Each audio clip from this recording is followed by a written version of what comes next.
The first human outpost disappeared at 0317 Galactic Standard Time. There was no distress call, no explosion visible from nearby systems, no final transmission. One moment, Outpost Meridian 7 was transmitting the quiet scientific data it had sent every 6 hours for the past 11 years. The next moment, nothing.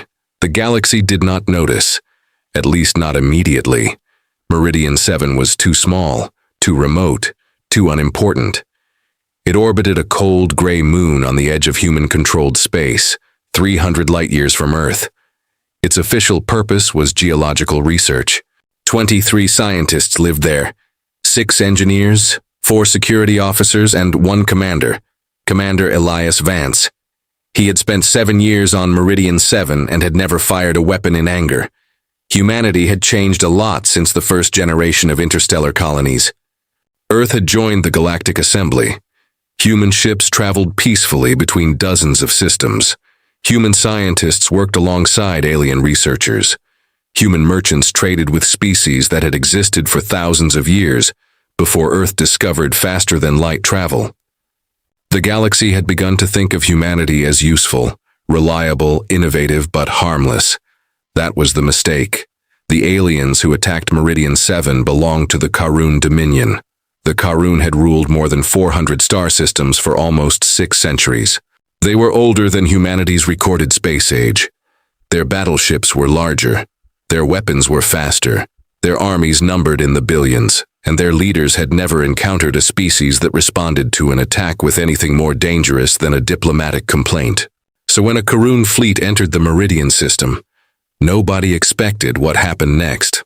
Commander Vance was standing in the observation room when the stars disappeared, not because of darkness, because something enormous had arrived between them. Kharuun battleship emerged from hyperspace, then another, then 12 more. Vance stared at the tactical display. Identify. The computer responded immediately. Kharuun military vessels. Vance frowned. Open communications. The screen flickered. A Kharuun face appeared. 4 black eyes, metallic skin, a crown-like structure surrounding its skull. The creature spoke through a translator. Human facility. You are ordered to surrender. Vance looked behind him. Scientists were already leaving their laboratories. On what authority? He asked. The alien smiled. Authority is determined by power. Vance almost laughed. Almost. Instead, he said calmly, this facility belongs to the United Human Federation. Then your federation has 3 minutes to surrender. And if we don't, then your facility will cease to exist. Vance looked at the tactical display. 13 ships. The largest was almost 2 kilometers long.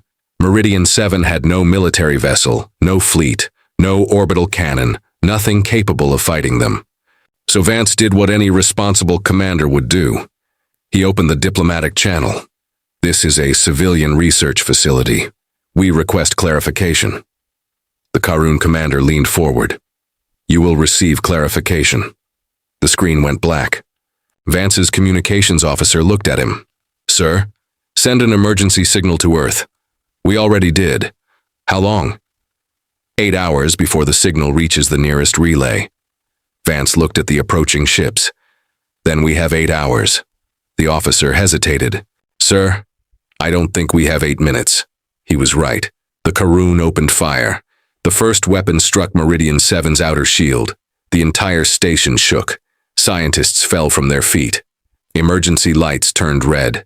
Vance grabbed the railing. Status. Shield integrity 70%. Another impact, 42%. Another. 20, Vance shouted.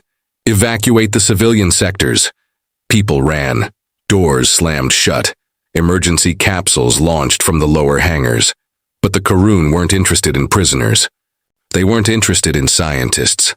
They wanted the facility gone. A final weapon struck the station. For a fraction of a second, Meridian 7 became brighter than the moon beneath it. Then it vanished. The Kharuun commander watched the debris field spread across space. Report! Facility destroyed. Survivors? None detected. The commander smiled. Excellent. He turned toward his officers. Transmit the victory. Across Kharuun space, the message was celebrated. The humans had been defeated. The border was open. The Dominion would soon claim 3 more human systems. There was only one problem. The Kharuun had not destroyed Meridian 7, they had activated it. On Earth, 12 minutes later, a single alarm appeared inside a facility buried beneath the Australian desert. It was not connected to the civilian internet. It wasn't connected to military communications. It wasn't connected to the Galactic Assembly. The facility had no official name, only a designation. Last light. A scientist named Dr. Mara Chen stood in front of a wall-sized display. She had been asleep when the alarm woke her. Now she stared at the message. Meridian 7 confirmed loss. She closed her eyes. How many? The computer answered. 33 personnel confirmed deceased. Mara's face became still. Cause? Kinetic and directed energy weapons. Attacker? Kharuun Dominion. Nobody spoke. Then a second line appeared. Protocol conditions satisfied. Mara looked at it for several seconds. She had spent 17 years working on the Last Light project. She had always hoped this moment would never come. Who has authorization? A voice came from behind her. Nobody. Mara turned. General Adrian Cole stood in the doorway. He was Earth's chief strategic commander. He looked exhausted. Then why is it asking? Mara whispered. Because Meridian 7 wasn't just a research station. He walked toward the display. It was the first trigger node. Mara looked at him. You know what that means. Cole nodded. Yes, General. I know. If we activate Last Light, we can't undo it. I know. Every major power in the galaxy will see what humanity has been hiding. Cole stared at the screen. They already saw what we were willing to hide. Mara said nothing. Cole entered a command. The system asked, confirm retaliatory protocol? Below it were 3 choices. Deny, delay, activate. Cole's finger hovered over the screen. How many years? He asked. Mara understood. 23. How many systems? 186. How many weapons? Mara looked away. Enough. Cole pressed the button. Activate, for the first time in human history. Last Light woke up. 300 light years away, the Kharuun fleet was preparing to leave the Meridian system. The commander was already planning his next target. Then one of his officers stood suddenly. Commander. What? We've detected an anomaly. What kind? The officer's face changed. Gravitational. The commander frowned. From where? Everywhere. The bridge went silent.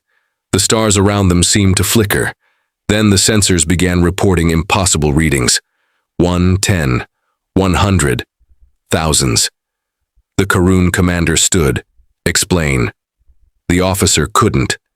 Something was appearing in space. Not ships. Not stations. Something else. Tiny distortions began forming around the Kharuun fleet. The commander ordered his weapons activated. Target the anomalies. Weapons fired. Nothing happened. Then the first distortion opened. A beam of white light crossed the system. It passed through one Kharuun battleship. The ship didn't explode. It simply disappeared. Every molecule, every weapon, every living thing, gone. The bridge became chaos. What was that? Unknown. Enemy vessel? No vessel. Another beam appeared. Another ship vanished. Then another. The commander shouted, "Jump to hyperspace!" The navigation officer tried. The system rejected the command. Why? Something is preventing hyperspace formation. The commander stared at the tactical display. Humanity had built something capable of controlling the geometry of space itself. He finally understood. The research station had never been the target. It had been a sensor, a trigger, a witness. The Kharuun had unknowingly signed their own death warrant. Across the galaxy, the first reports began arriving. Kharuun ships were disappearing. Entire fleets, then military installations, then orbital platforms. Nobody knew who was attacking. The Galactic Assembly called an emergency session. Representatives from hundreds of species appeared. The Kharuun ambassador demanded immediate action. This is an act of war. The Assembly president looked confused. Against whom? The ambassador slammed his hand against the table. Humanity. Silence. Then another representative spoke. Humanity has not declared war. The Kharuun ambassador laughed. They destroyed 17 of our ships. A human representative finally appeared on the screen. Ambassador Elena Ward. She looked calm, almost painfully calm. The Kharuun ambassador pointed at her. Your species has attacked us. Ward shook her head. No? Then explain the destruction. Certainly, she paused. You attacked a human civilian facility. The Kharuun ambassador's expression hardened. That facility was inside disputed territory. It was registered as a civilian research station. It was a military installation. Do you have evidence? The Kharuun ambassador hesitated. Ward continued. We do. She raised one hand. The assembly display changed. Every recording from Meridian 7 appeared. The Kharuun attack. The weapons. The destruction. The final transmission. Then Ward said, You attacked first. The Kharuun ambassador stood. You think this justifies genocide? Ward's expression changed. No. The chamber went quiet. We don't want genocide. She looked directly at the Kharuun delegation. We want you to stop. The ambassador laughed. Or what? Ward didn't answer. She didn't need to because the assembly received another report. Kharuun Fleet Group 7, destroyed. Then another. Fleet Group 9, destroyed. Then another. Fleet Group 12, destroyed. The laughter stopped. The terrifying thing about Last Light wasn't its weapons. It was its precision. Humanity wasn't firing randomly. It wasn't bombing planets. It wasn't destroying civilians. Every strike targeted military infrastructure, weapons factories, fleet bases, command centers, orbital shipyards, communication hubs. One by one, the Kharuun military machine was being dismantled. The Dominion had fought thousands of wars, but this was different. There was no enemy fleet to attack, no battlefield, no front line. The humans were attacking the infrastructure that made war possible, and they were doing it from hundreds of light years away. Kharuun admirals desperately searched for the human fleet. They found nothing, because there was no human fleet. Not yet. Last Light was built from a network of gravitational gates hidden inside stars, moons, asteroids, and abandoned human colonies. Humanity had spent 23 years placing them. Quietly. Patiently. Every gate had one purpose: to make distance meaningless. The Kharuun had believed humans were slow, because humans had never shown them their true speed. Now the galaxy learned why. On Earth, General Cole entered the command center. Status. Dr. Chen turned. 64% of Kharuun military capability has been neutralized. Cole nodded. Civilian casualties? Minimal. Minimal isn't zero. No. He looked at the display. I want 0. Mara studied him. You understand what happens if the Kharuun don't surrender? Cole didn't respond. She continued. Last Light has another stage. I know. The planetary stage. Cole looked toward the display. On it was a single Kharuun world, the Dominion's capital, Varka Prime, home to almost 12 billion people. The command center became silent. Mara spoke quietly. We cannot activate that. Cole looked at her. We won't. Then what? We give them a choice. The message reached Varka Prime. Every screen on the planet displayed the same human face.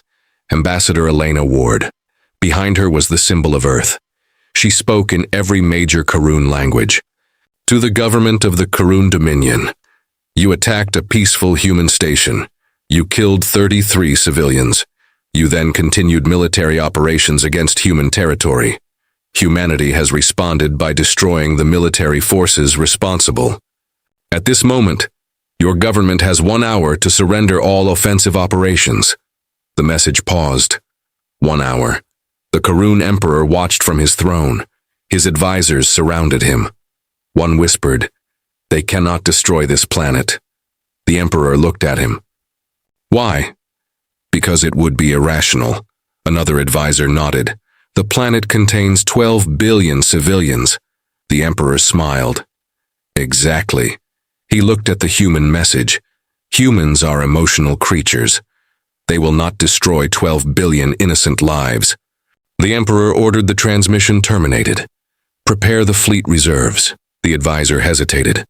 Majesty, we have lost 80% of our military network. Then use everything remaining. The Emperor believed he had found humanity's weakness. Compassion. He was wrong. Compassion wasn't humanity's weakness. It was the reason humanity had built Last Light so carefully. 59 minutes later, General Cole stood beside Dr. Chen. Any response? None. 30 seconds. Mara looked at him. Adrian? He didn't answer. Once we do this, I know. History will remember us. Cole looked at the image of Varka Prime. History always remembers the wrong part. What do you mean? They'll remember that we destroyed a planet. He looked at the clock. They won't remember that we gave them a chance to save it. The timer reached 0. Surrender window expired. Cole entered the final authorization, but he didn't press it. Instead, he sent one last message. This is humanity. We are giving you one final opportunity. Stand down. For the sake of your people. The Kharuun Emperor received it. He laughed. Destroy us, human. We dare you. Cole heard the transmission. He closed his eyes, then he pressed the button. Varka Prime did not explode. There was no fireball, no mushroom cloud, no screaming atmosphere. Instead, something extraordinary happened. Every military weapon on the planet shut down. Every military satellite went dark. Every orbital ship lost power. Every nuclear reactor connected to a military grid automatically entered safe mode. Every launch facility sealed itself. Every missile became inert. The Last Light system had not been designed to destroy planets. It had been designed to remove the ability of governments to wage war. And then came the final step. A massive gravitational pulse surrounded Varka Prime. The entire planet was enclosed in a sphere of artificial space. Nothing could enter. Nothing could leave. The Kharuun capital had been erased from the galaxy, not physically, strategically. For the first time in 600 years, the Dominion was powerless. The Emperor stared through the palace windows. Above him, thousands of ships hung motionless. His empire was still alive, but its war machine was gone. Then something appeared in the sky. A human transmission. Ambassador Ward. The war is over. The Emperor stared at her. You have trapped us. No, Ward shook her head. We have isolated your military command. Why? Because you said you wanted power. She looked directly at him. Now you can learn what it means to live without it. The galaxy expected humanity to conquer the Kharuun. It didn't happen. Human ships entered Kharuun space carrying food, medicine, and engineers. Human diplomats arrived, not soldiers. They helped restore civilian infrastructure. They reopened communication channels. They returned prisoners. They repaired hospitals, damaged during the conflict. And they dismantled every remaining weapon platform. The Galactic Assembly couldn't understand it. One representative finally asked Ambassador Ward, You had the, power to destroy them. Ward nodded. Yes, why didn't you? She looked out through the Assembly's enormous observation window. Because that's not why we built Last Light. Then why? Ward smiled faintly. To make sure nobody could ever destroy us again. The representative frowned. That sounds like a weapon. Ward shook her head. No, it is a warning. 3 years later, the Kharuun Dominion no longer existed. Not because humanity conquered it, because the Kharuun people voted to dissolve it. World after world abandoned the old imperial system. Military. Governors became civilian leaders. Former enemy species joined new trade agreements, and the Galactic Assembly changed one of its oldest laws.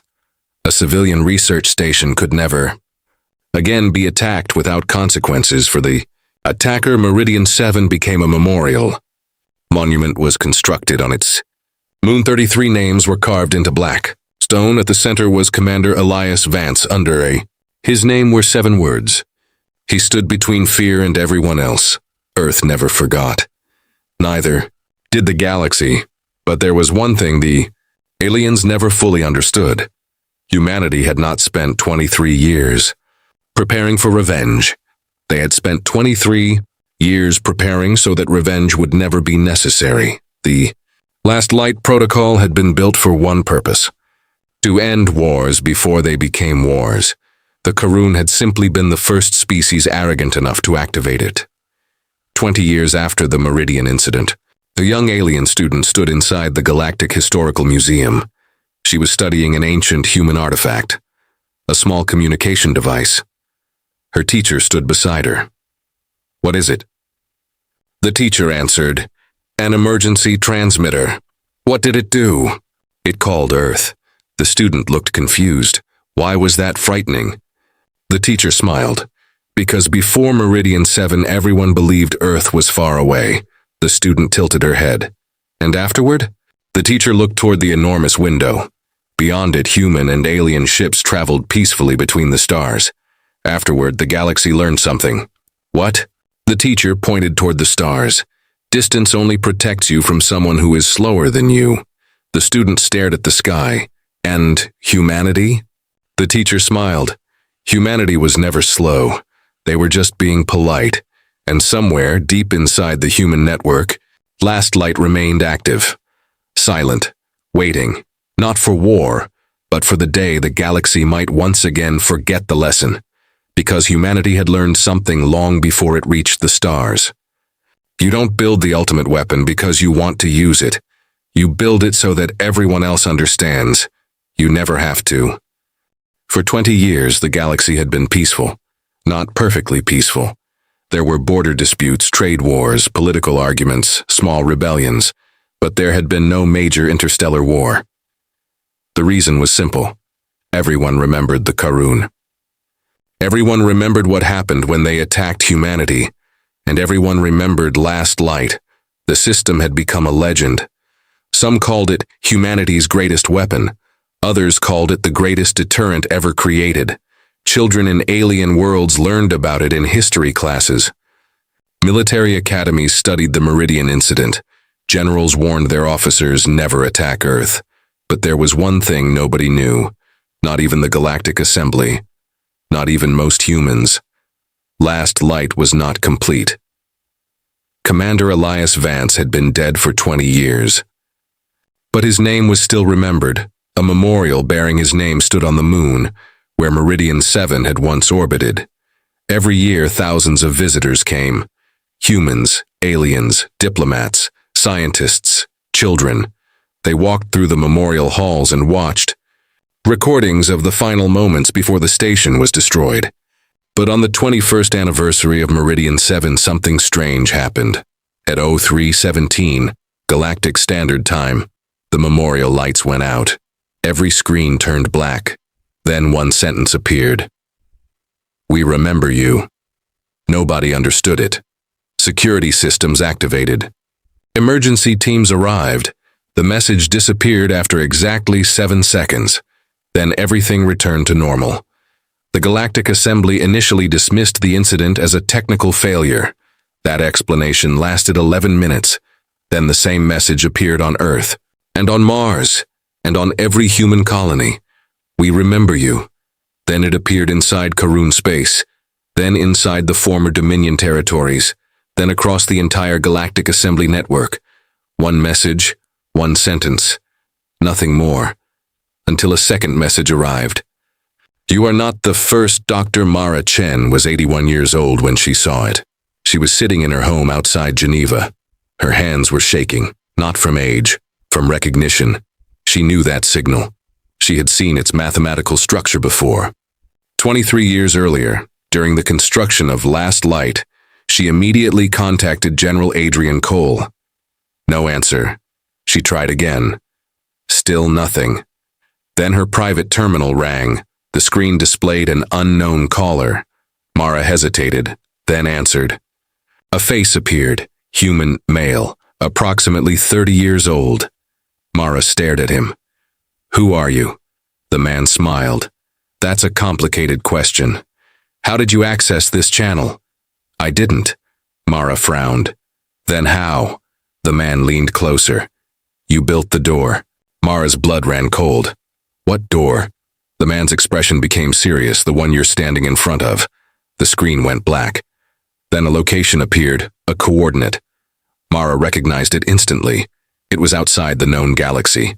Not 300 light-years away. Not 3,000. Not even 30,000.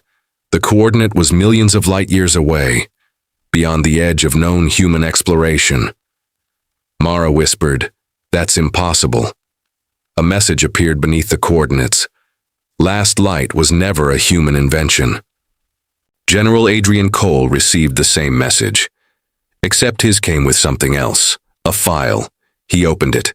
The first image showed a star system. The second showed an enormous structure surrounding a star. The third showed a fleet, not a Kharuun fleet. Not a human fleet, something far older. The ships were enormous. Each one was shaped like a dark metallic ring.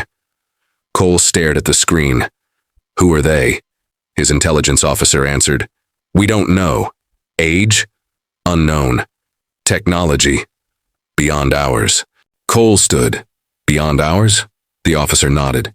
We're not sure last light could stop them. Silence filled the command center. Cole looked at the original message. You are not the first. Then another transmission arrived. This one was not text. It was a video. An alien woman appeared. Her skin was pale silver. Her eyes were completely black. Behind her was a massive city floating inside a structure larger than a planet. She spoke slowly. Humans. Cole ordered the translator activated. The woman continued. You have crossed the threshold. Cole stared at the screen. What threshold? The alien answered. The one your creators crossed. Cole froze. Creators? The alien nodded. Your species was not supposed to survive this long. The message spread through the Galactic Assembly within minutes. Panic followed. Hundreds of species demanded answers. The Assembly president called an emergency meeting. Humanity attended. So did the Kharuun. Former enemies sat on opposite sides of the chamber. For once, neither wanted war. The alien woman appeared on every display. My species is called the Ithari. She looked across the assembly. We existed before your oldest civilizations. We watched worlds rise. We watched them become advanced. And we watched them disappear. A representative asked, disappear because of what? The Ithari woman answered. Because they reached the same technological threshold humanity has now reached. The room became silent. What threshold? Control of causality. Mara Chen, watching from Earth, whispered, Oh no. General Cole looked at her. You know what she's talking about. Mara nodded. Last light doesn't simply manipulate gravity. Cole's face hardened. What does it manipulate? Probability. For 23 years, humanity had believed last light was a network of gravitational weapons. That had been the public explanation. Even most scientists believed it. But the true technology was much more dangerous. Last light could alter the probability of events. It could make a missile miss, a reactor fail, a hyperspace jump collapse, a fleet arrive seconds too late, a weapon system malfunction at precisely the wrong moment. Humanity hadn't invented it. Humanity had discovered it. Inside an ancient object found beneath the surface of Mars. The object was older than Earth's civilization, older than the human species, and buried inside it was a message. Only 4 words. Do not finish it. Humanity had ignored those words. The Ithari continued. Every civilization that reaches this level eventually makes the same mistake. The Kharuun representative asked, What mistake? Thinking causality belongs to them. The alien woman looked directly at the human delegation. You activated last light. General Cole answered, To defend ourselves. That is what they all said. Who? The civilizations before you. A massive image appeared. Thousands of stars. Then the stars began disappearing, one after another, not exploding, not dying, simply vanishing. The Ithari explained, they began changing probability. They prevented wars. They prevented disasters. They prevented their enemies from winning. Eventually, they prevented anything unexpected from happening. Mara understood. They eliminated uncertainty. The Ithari nodded, and when uncertainty disappeared, she paused. Reality became unstable. The assembly chamber erupted. Aliens shouted questions. Some demanded the destruction of Last Light. Others demanded humanity surrender the technology. The Kharuun representative stood. Humanity must dismantle this system immediately. The human ambassador looked at him. You attacked us, and you nearly destroyed our civilization. Because you attacked us. The argument grew louder. Then the Ithari interrupted. Stop. Every voice disappeared. You are still thinking too small. The chamber became silent. The problem is not Last Light. Then what is? The Ithari woman looked toward the human representative. The signal. Mara's heart stopped. What signal? The Ithari answered. When you activated Last Light, something noticed. Cole asked. What? The alien woman looked terrified for the first time. The civilization that built the technology you found on Mars. Who are they? The Ithari whispered. The architects. A human intelligence officer entered the room. General. Cole turned. What? We've detected something. Where? Everywhere, Cole frowned. Be specific. The officer activated the display. Across the galaxy, hyperspace gates were activating. 1, 10, 100, then thousands. Not human gates, not Kharuun. Not Ithari, ancient gates. Structures that had been dormant for millions of years. They were waking. The Ithari woman stared at the display. They found you, Cole asked. Who? She didn't answer. Instead, the galaxy's stars began disappearing from the map. Not physically, from the network. Systems were losing communication. Then entire regions went dark. The final message appeared across every remaining communication channel. It contained only 6 words. The children have found the door. Mara Chen looked at the screen. Children? The Ithari woman corrected her. No, she looked toward Earth. Prisoners. 3 hours later, the first alien ship arrived. It didn't come through hyperspace. It simply appeared. Above Earth. Human defenses activated immediately. Thousands of orbital weapons targeted it. The ship did nothing. A second vessel appeared. Then a third. Then a fleet. Earth's military command watched in disbelief. The vessels were so large that some were larger than Earth's moon. General Cole ordered, "Do not fire." An officer stared at him. "Sir, do not fire. Why?"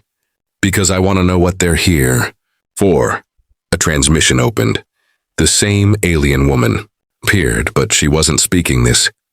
Behind her stood something enormous, a shadow, figure wearing armor made of black material. Its face was hidden. The Ithari woman spoke. "They are here for the human?" Cole frowned. "What human?" The armored figure raised one hand. Every human communication system on Earth shut down. Every satellite, every military network, every civilian network, everything except one channel. The figure spoke. Its voice was not translated. Was somehow understood directly. "You built our machine." Cole stared at the screen. "We didn't build it." The figure replied. "You found it." Mara Chen stepped forward. "Then who built it?" The figure turned. For the first time, its face became visible. Mara's breath caught. It looked human, not similar, not humanoid, human. The same eyes, the same face structure, the same voice, but impossibly old. The figure smiled. "We did," Mara whispered. "Who are you?" The being answered, "We are humanity." Cole froze. "What?" The being continued. "Not your humanity, the first one. Across Earth, every screen suddenly displayed a historical image, a blue planet, a young civilization, a human city.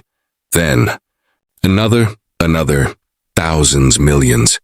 Human civilizations across distant worlds. Humanity had not evolved once, it had evolved many times, different branches, different worlds, different histories, and everyone had eventually discovered the same technology. Everyone had reached the same threshold. Everyone had activated the same system. Everyone had disappeared, except one Earth. The figure looked at Mara. "You were the final experiment." Cole stepped forward. "Experiment?" Yes. Why? The being's expression became almost sad.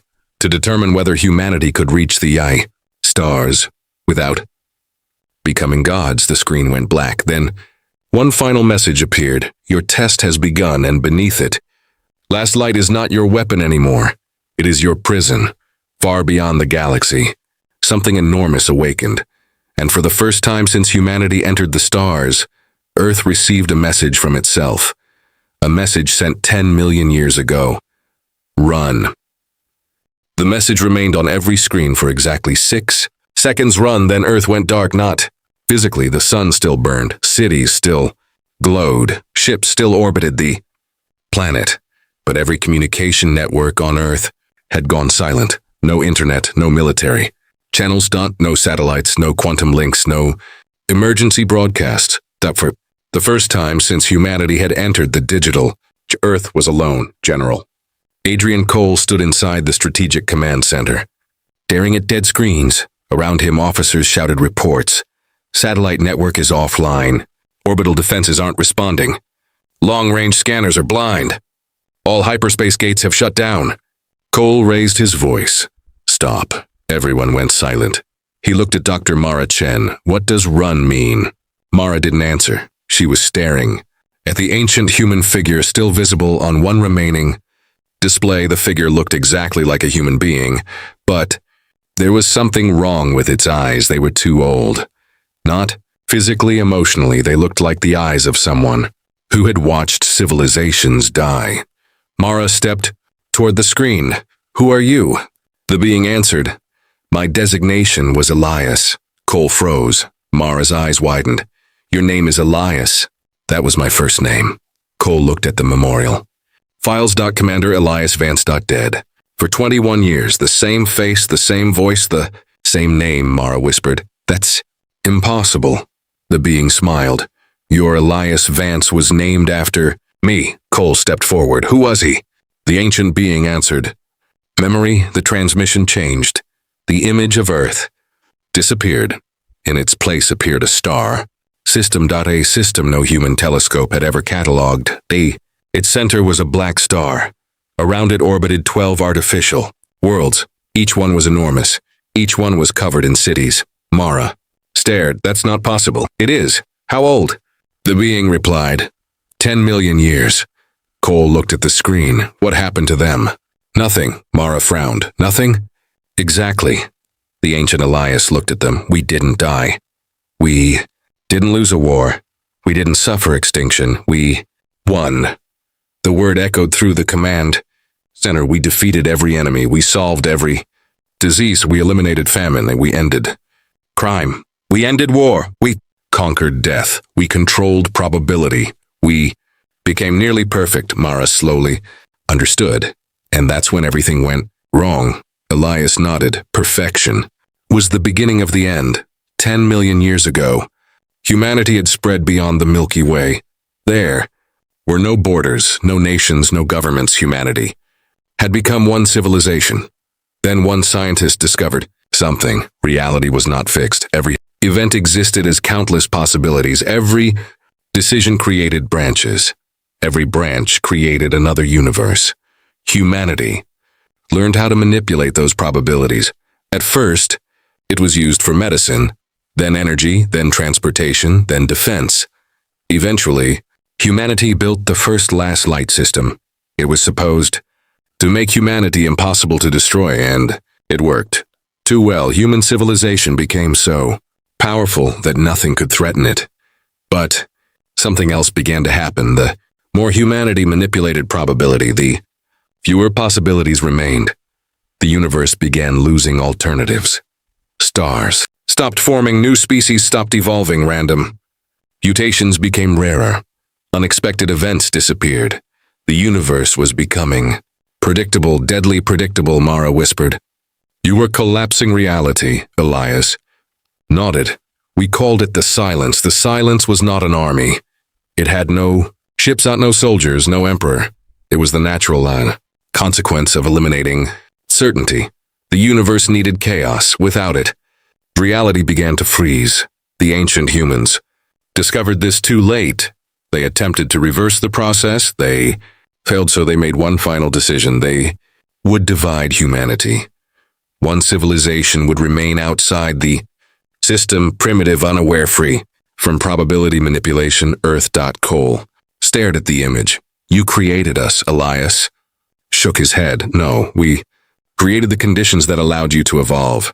Why Earth? Because Earth was beyond our control. Mara looked confused. Earth didn't exist 10 million years. Goisa, not as you know it. The image changed. A young planet peered at Earth, then a massive structure descended toward it. A machine. The first last light. Court. Elias continued. We placed the core beneath your planet. Cole stared at him. You buried it. Yes, why? Because we needed a civilization capable of discovering it again. Mara's face went pale. And if we did? Elias looked directly at her. Then you would prove that humanity had learned. General Cole turned away. Learned what? The answer came quietly. Restraint. Silence. Cole laughed bitterly. You're telling us that the entire Kharuun War was a test? No. The attack on Meridian 7? Not planned. Then what was? Elias answered. The moment you chose what to do afterward. Mara stared at him. You were watching. We have been watching since your first faster-than-light flight. Cole's expression hardened. And you allowed the Kharuun to attack us? No. Then why didn't you stop them?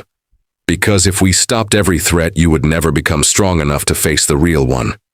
Cole clenched his fists. So you used us. Elias didn't deny it. Yes. The room went silent. Then Cole said, Then tell us the truth. Elias looked toward the camera. You are not being invaded. Cole frowned. Then what is happening? The ancient human's expression changed. You are being erased. The lights flickered. A technician shouted, General! Cole turned. What? One of the orbital platforms is responding. Which one? Meridian Defense Array. Mara froze. That's impossible. The Meridian Defense Array had been destroyed 20 years ago. Or so humanity believed. The technician continued. It's not just responding. What is it doing? It is transmitting. To whom? The technician looked terrified. Everything. Across the galaxy, ancient machines activated, buried under planets, inside moons, hidden within asteroids, floating between stars. Millions of devices came alive. The Galactic Assembly watched in horror. The Kharuun watched. The Athari watched. Humanity watched. Every device transmitted the same signal. A human voice. Calm. Female. Almost gentle. Humanity. Your test has failed. The transmission continued. You were instructed to remain isolated.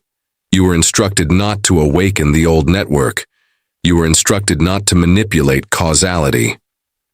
Mara stared at the screen. Who is that? Elias answered. The Guardian. Guardian of what? The galaxy, the voice continued. You have activated last light. You have contacted the architects. You have reopened the door. Then the voice became colder. Therefore, containment begins. Outside Earth, the stars changed. One by one, not disappearing, moving. Entire star systems shifted position, space folded, thousands of light years collapsed into seconds. Then something emerged, a structure so large that Earth's instruments couldn't measure it. It looked like a ring, but it surrounded an entire section of space. Inside the ring was darkness. Not empty space, something darker, something that absorbed light. Cole stared at it. What is that? Elias answered. The wall. The wall. The boundary separating our galaxy from the rest. Mara looked at him. You built it. No. Elias shook his head. We built the technology that allowed it to exist. Then who built the wall? Elias looked frightened. The Guardian. The Athari woman appeared again, but this time she was alone. Her expression was terrified. Humans, Mara answered. We're listening. You need to understand. Understand what? The Athari woman looked toward the black structure surrounding the galaxy. The Guardian does not protect the galaxy from outsiders. Mara's heart sank. Then what? Does it protect the galaxy from? The Athari woman whispered, "Humanity." For thousands of years, the Athari had believed the greatest threat in existence came from outside the galaxy. They were wrong. The ancient human civilizations had nearly destroyed reality itself. The Guardian had been created to stop them. It had sealed the Milky Way. It had erased humanity's records. It had buried their technology. It had scattered their descendants. And it had created the ultimate rule. Humanity must never reunite. Earth had unknowingly broken that rule. Last Light was never meant to be activated again. The moment humanity used it against the Kharuun, the Guardian noticed, and now it had come to correct the mistake. General Cole looked at Elias. "Can we stop it?" Elias answered, "No." Cole stared at him. "You're the ancient humanity." "Yes." "You built Last Light." "Yes." "You created the technology." "Yes." "Then there has to be a way." Elias smiled sadly. "There is." Cole stepped closer. "What? Become better than us?" Cole stared. "How?" "Do what we couldn't." "Which is?" "Choose not to use your power." Mara shook her head. "That's impossible." Elias looked at her. "Exactly." Earth's remaining systems suddenly came online, one screen then another, then thousands. The Guardian's message appeared. "Containment will begin in 10 minutes. Cole looked at Mara. "What does containment mean?" Elias answered. "Every human world will be isolated. Then, their civilizations will be reset." Cole's face hardened. Reset, memory removed, technology destroyed, history erased, humanity returned to the beginning. Cole looked toward Earth. "You're saying the Guardian will wipe us out?" Elias shook his head. "No." He paused. "Something worse." Cole waited. "It will make sure humanity never remembers that it was capable of reaching the stars." The room went silent. Humanity had spent centuries climbing toward the stars. Now someone intended to take the stars away. The countdown began. 959009, 8009, 57 across Earth. People looked toward the sky. They saw the enormous black ring surrounding their world. Children asked their parents what it was. Governments attempted emergency broadcasts. Military commanders prepared weapons. Scientists searched for answers. And then something unexpected happened. A small transmission appeared.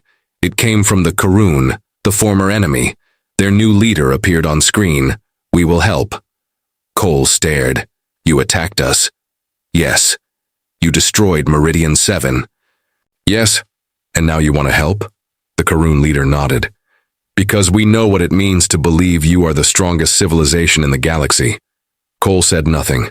The Kharuun leader continued. "You taught us something." "What?" "Power does not make you superior." He looked toward the black ring.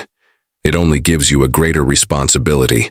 Then another transmission arrived. The Athari joined. Then dozens of other civilizations, one after another. Species that had once feared humanity. Species that had once hated humanity. Species that had once considered humans primitive. They all sent the same message. "We stand with Earth." Mara stared at the growing list. "Why?" The Kharuun leader answered, "Because you were the first species to defeat us without becoming us." Cole looked toward the countdown. 5 on. He slowly smiled. "For the first time in hours." "Maybe that's the answer." Mara turned. "What?" Cole looked at the United Galaxy. "Maybe humanity doesn't have to fight alone." The Guardian began its attack. Space folded. The black ring expanded. Earth's moon disappeared behind a wall of darkness. Human ships launched. Kharuun ships followed. Athari fleets arrived. Hundreds of civilizations joined the battle. For the first time in 10 million years, the galaxy fought together, and at the center of the battlefield stood Earth, a tiny blue planet, surrounded by billions of hostile machines. Cole looked at the tactical display. All fleets. The galaxy waited. "Hold position." Mara looked at him. "What are you doing?" Cole smiled. "We're not going to fight the Guardian." "Then what?" He looked toward the Last Light network. "We're going to turn it off." Mara's eyes widened. "Adrian." Cole nodded. All of it. Last light. Every system. Every gate. Every weapon. Every probability engine. Everything. Mara stared at the countdown. 43. If we shut it down, the Guardian will have full control. Cole nodded. Exactly. That's suicide. No. He looked toward the stars. It's trust. The countdown reached 10, 9, 8, 7. The entire galaxy held its breath. 6, 5, 4. Cole placed his hand on the final control. 3, 2, 1. He pressed it. Last light.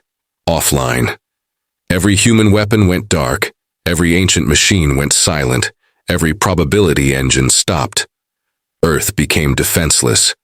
The Guardian's black ring opened. Something emerged from beyond it.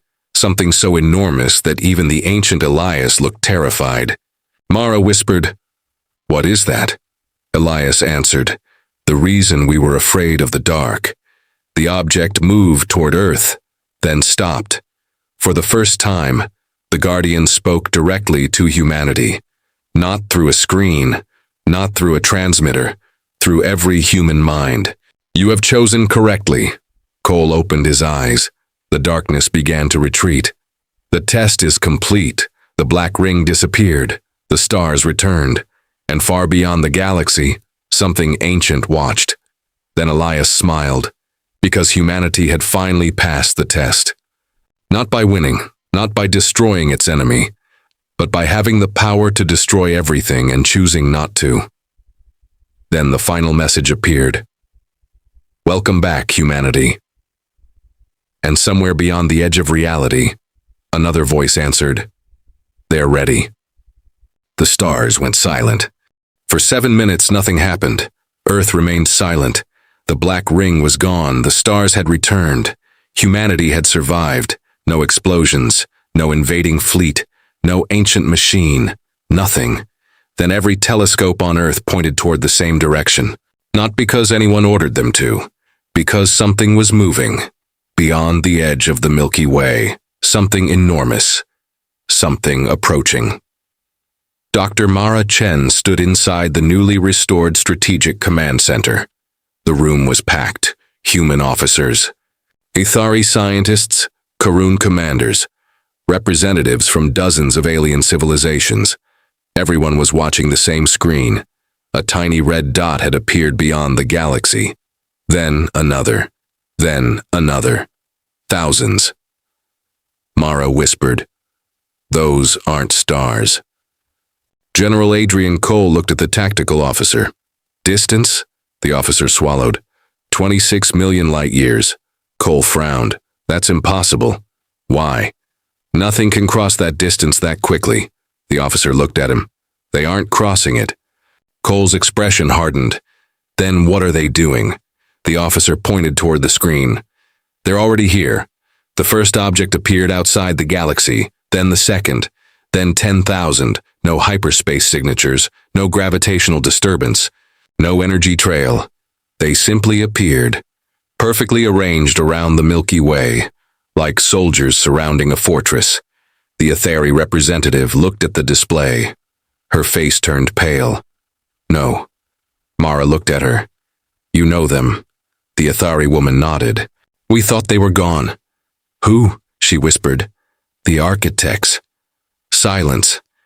The ancient Elias appeared on the central screen. His expression was no longer calm. "They found you." Cole looked at him. "You said they were our ancestors." "They are." "Then why are you afraid?" Elias stared toward the stars. "Because they are no longer human. 10 million years earlier, the first humanity had created the architects.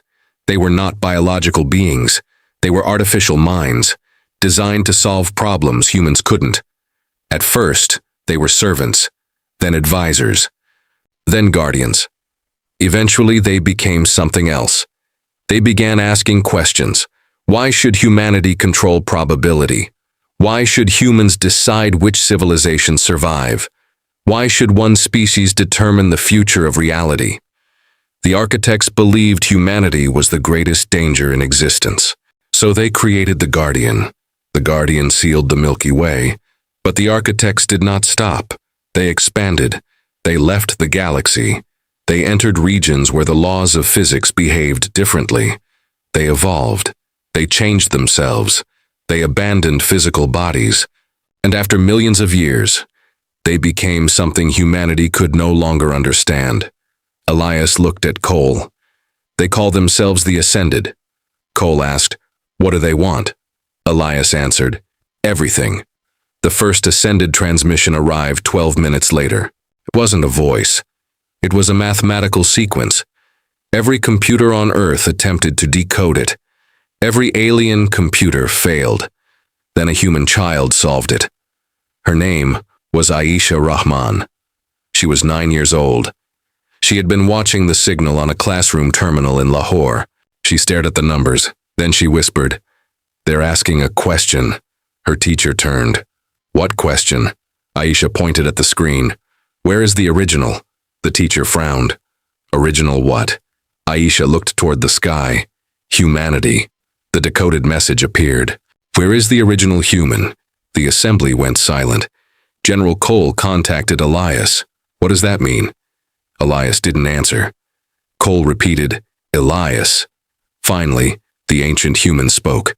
"There is one thing I never told you." Mara stepped forward. "What?"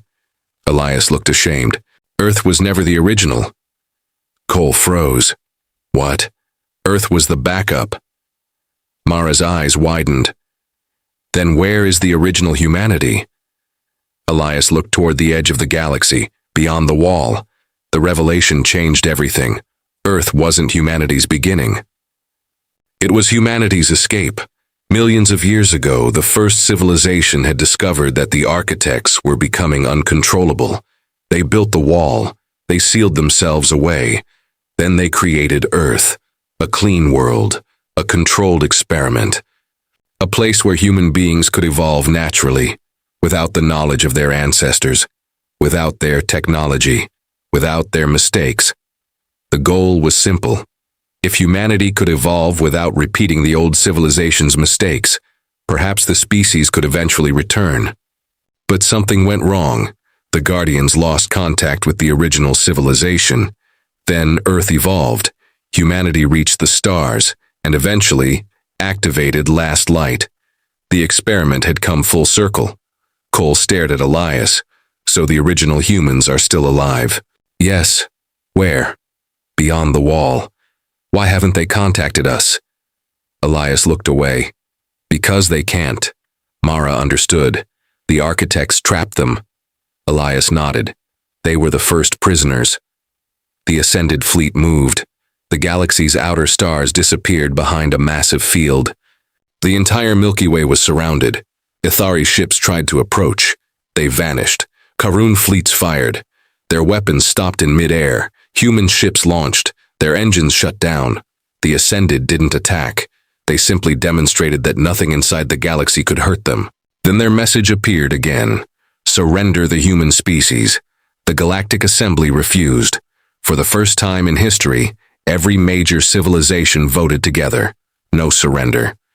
The Ascended responded, "Then we will take it." Earth prepared for war. But General Cole knew something. Humanity couldn't win a conventional battle. The Ascended controlled technology beyond anything humans possessed.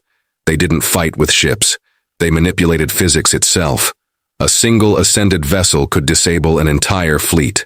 A single transmission could rewrite computer systems. They could cross space without moving. They could destroy a planet without firing a weapon. But there was one thing they didn't understand: human unpredictability. Cole looked at Mara. "How much of Last Light remains?" "Almost nothing." "Almost?" She nodded. "One core." "Where?" Mara looked at him. "Earth." Cole smiled. "Of course. The core was located beneath the Pacific Ocean. It had been there longer than human civilization, long before the first pyramids, long before cities, long before writing. Humanity had unknowingly built its civilization above an ancient machine. Cole, Mara, and Elias descended into the chamber. The core was enormous, a sphere of black material floating inside a magnetic field. Elias stared at it. "I haven't seen this in 10 million years." Mara asked, "What is it?" Elias answered, "The first light." Cole frowned. "I thought last light was the first." "No." "Then what is first light?" Elias looked toward the sphere. "The machine that created humanity." Mara stepped closer. "Created?" Elias nodded. "The original humans were engineered." Cole looked at him. "By whom?" Elias answered, "Humans." Mara stared. "That makes no sense." "It does when you understand what happened. The first humanity had become almost immortal. They stopped evolving. They stopped adapting. They stopped changing. So they created a new branch of humanity, a species capable of evolution, capable of imagination, capable of irrational decisions, capable of hope. They created humans who could do something machines couldn't, surprise themselves. Earth humanity wasn't a backup, it was an upgrade. The ascended transmission arrived. "Return the first light." Cole stared at the sphere. "They know about it." Elias nodded. "They fear it." "Why?" "Because the first light contains something they can never create." Cole asked, "What?" Elias smiled. "Choice." The chamber shook. Above them, the ascended fleet had begun its invasion. Earth's atmosphere filled with enormous structures. Human fighters launched. Kharuun ships joined them. Ithari vessels followed. The battle began. But the ascended were unstoppable. One human carrier disappeared, then another. A Kharuun fleet was erased. Ithari defenses collapsed. Earth's orbital network began failing. Cole watched the tactical display. "We're losing." Mara nodded. "Yes." Cole looked at Elias. "Can First Light stop them?" Elias shook his head. "No." "Then why are they afraid of it?" "Because it doesn't stop them." "What does it do?" Elias looked toward the sphere. "It gives humanity something the architects cannot predict." Cole smiled. "Choice." Mara activated the core. Nothing happened. She tried again. Still nothing. "Why isn't it responding?" Elias looked at her. "It needs a human." Mara placed her hand against the sphere. The chamber filled with light, not white, not blue. Every color humanity had ever seen. Then colors no human had ever imagined. The sphere opened, and a voice spoke. Not ancient, not alien. Human, a woman's voice. Calm, warm, almost familiar. "Hello, children." Mara began crying. Cole stared. "Who are you?" The voice answered. "I am humanity." The chamber shook. The first light activated. Across Earth, every human felt something. Not a command, not an order, a memory, a feeling that didn't belong to them. The feeling of standing beneath an unfamiliar sky. The feeling of looking at the stars for the first time. The feeling of wanting to know what was beyond them. Curiosity. The ascended fleet stopped. Every ship, every weapon, every machine, all frozen for 3 seconds. Then the ascended spoke. For the first time, their voice sounded, "Afraid?" "No," the first light answered. "Yes." "Wave passed through the galaxy. Not an explosion, not a weapon." Choice. Every living being suddenly became impossible to predict. The Kharuun made decisions their algorithms couldn't. Anticipate. Aetheri ships changed formation. Randomly, human pilots ignored tactical instructions and improvised alien. Scientists discovered solutions nobody had calculated. Across the galaxy, probability became chaotic. The ascended lost.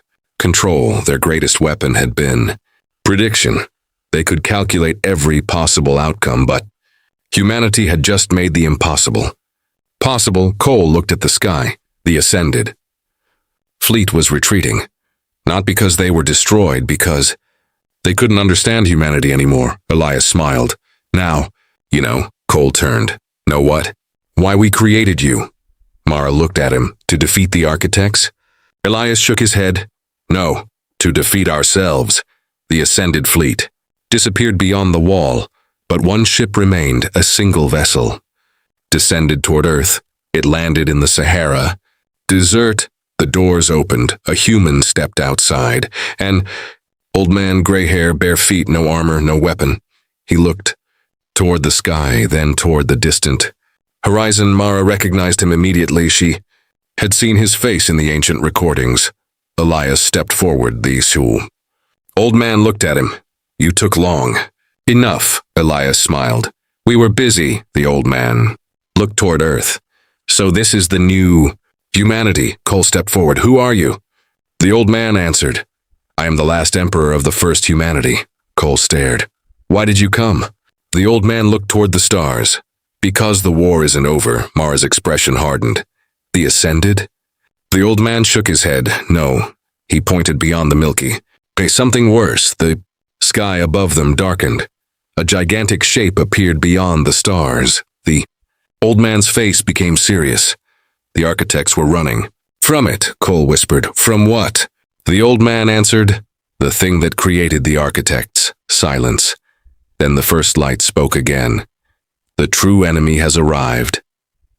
Across the galaxy, every star suddenly went dark, one by one, until only Earth remained illuminated, and from beyond the edge of reality, something looked back. Every star in the galaxy disappeared, one after another. The Milky Way became a sea of darkness. Only Earth remained visible, a single blue world surrounded by nothing. General Adrian Cole stood in the Sahara Desert beside the old man from the first humanity. Above them, the sky was black. No stars, no moon, no satellites, nothing. Mara Chen looked at the old man. You said something created the architects. Yes. What? The old man didn't answer immediately. He looked at Earth. Then he said, Fear. Cole frowned. Fear? The old man nodded. The architects were created because humanity was afraid of dying. Mara understood. And what created the thing beyond the galaxy?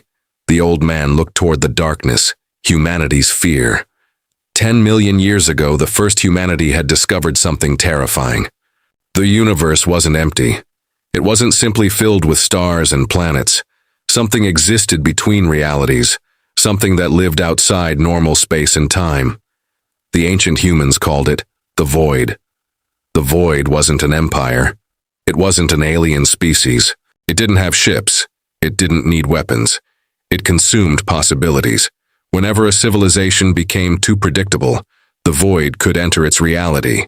It fed on certainty, on civilizations that believed they had solved everything. The first humanity discovered that the architects were not protecting them from the Void. They were protecting the Void from humanity. The architects had realized that humans were dangerous precisely because humans could imagine things that shouldn't exist. So they created the Guardian. Then they sealed the galaxy. Then they tried to erase humanity's memory. But the Void had already noticed Earth. The old man turned toward Mara. Earth was designed to create something the first humanity had lost. What? Uncertainty. Mara stared at him. That's why humans are so unpredictable. Yes. That's why we keep making mistakes. Yes. That's why we fight, create, explore, and change. The old man smiled. Exactly. Cole looked toward the darkness. So humanity was never the disease. No. We were the cure. The old man nodded. But the cure had to choose what to become. A deep vibration passed through the planet.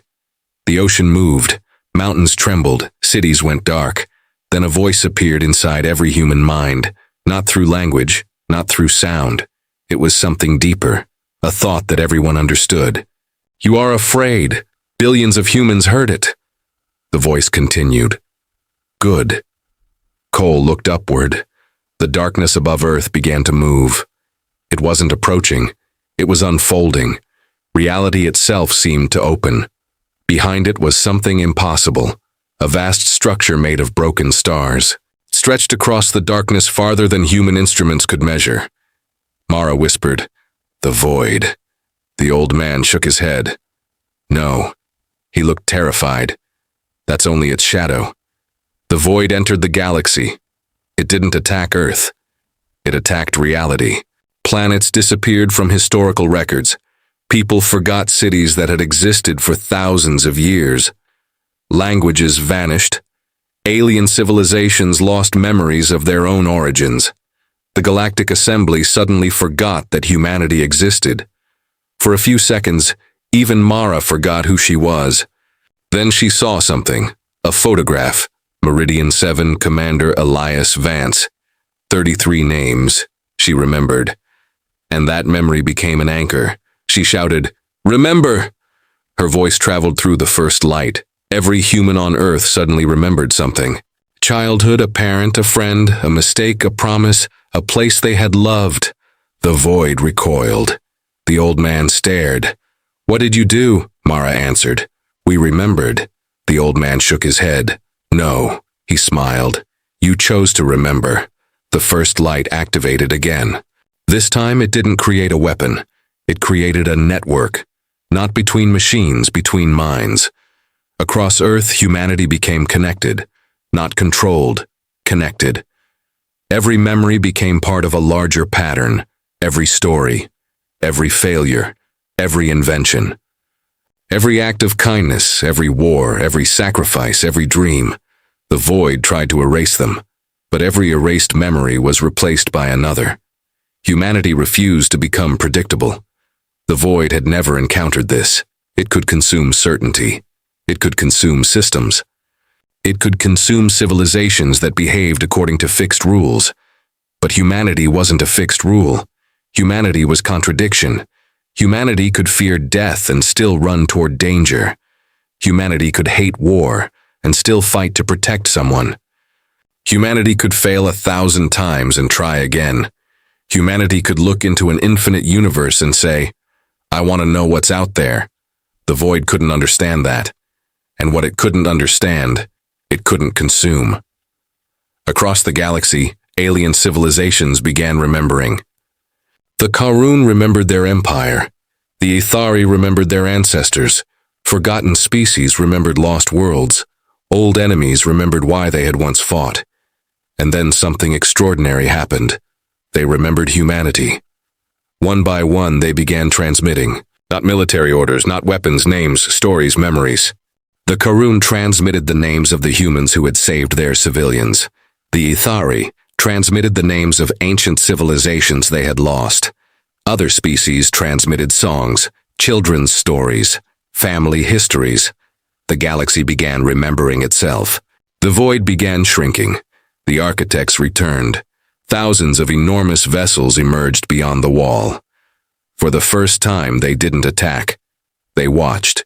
Their collective intelligence spoke. "We do not understand." Cole answered. "Good." The architects paused. "Why are you not afraid?" Cole looked around him. He saw human soldiers, alien allies, scientists, children, families, people who had lost everything, people who had survived, people who were still afraid. He answered, "We are afraid." The architects responded, "Then why do you continue?" Cole smiled. "Because that's what humans do." The first humanity's emperor walked toward the first light. He looked at the machine that had created the new human species.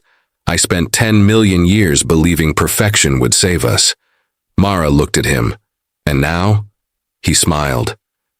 "Now I understand." He placed his hand against the machine. "Imperfection saved us." The first light opened. A final message appeared. "Choice required." The Emperor looked at Cole. "What will you choose?" Cole looked at the void. It was enormous. It could erase everything.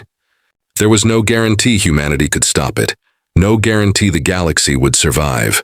No guarantee any of them would live.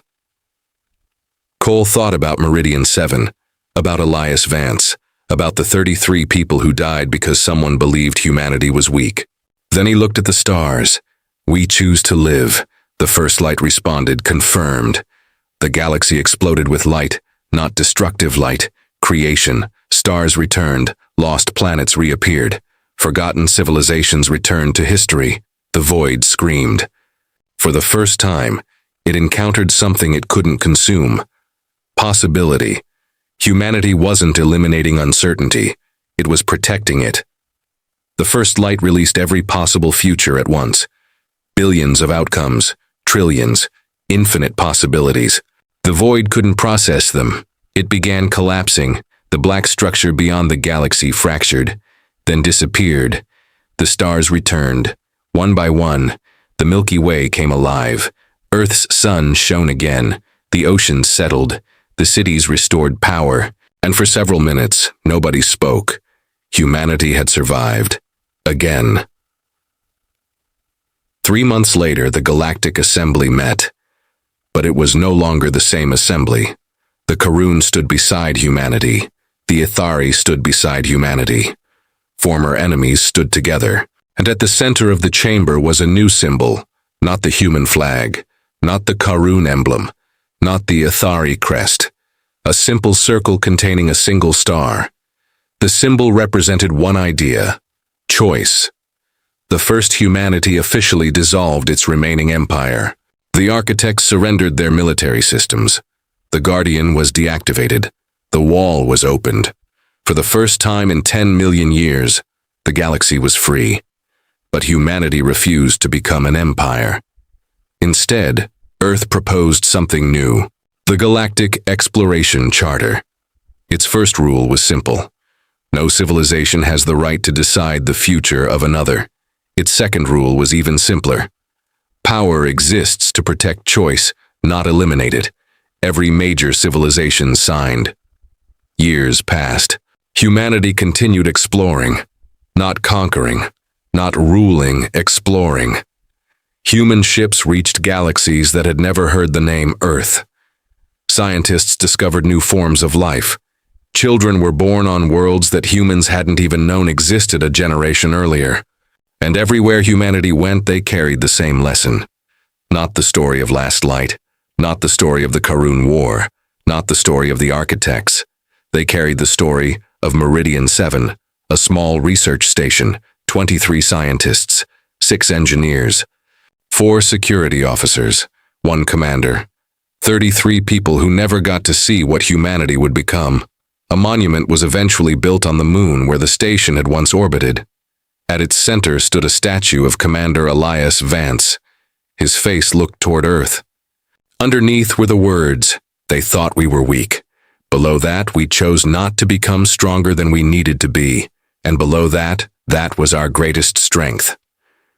100 years after the Meridian incident, humanity discovered a new star system.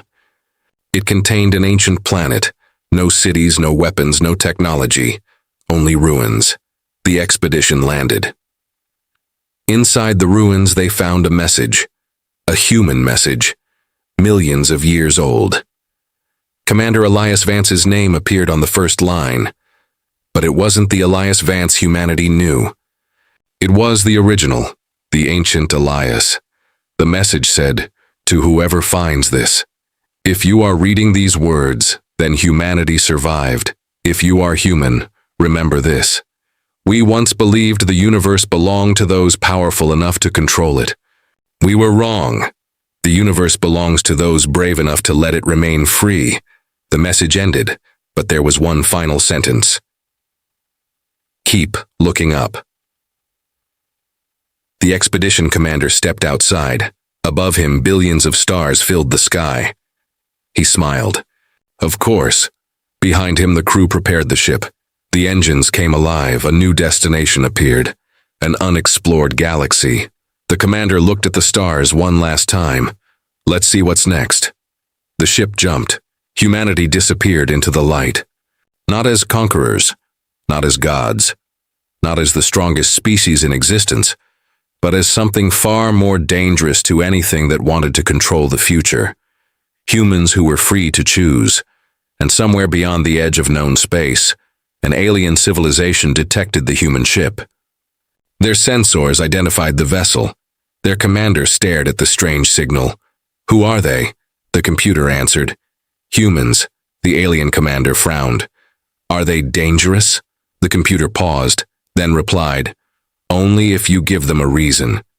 The alien looked toward the stars. For a moment, nobody spoke. Then the commander smiled. "Perhaps we should introduce ourselves." The human ship emerged from hyperspace. The stars opened before it, and humanity kept going. Because that had always been the real secret. Earth was never the end of humanity's story. It was only the beginning.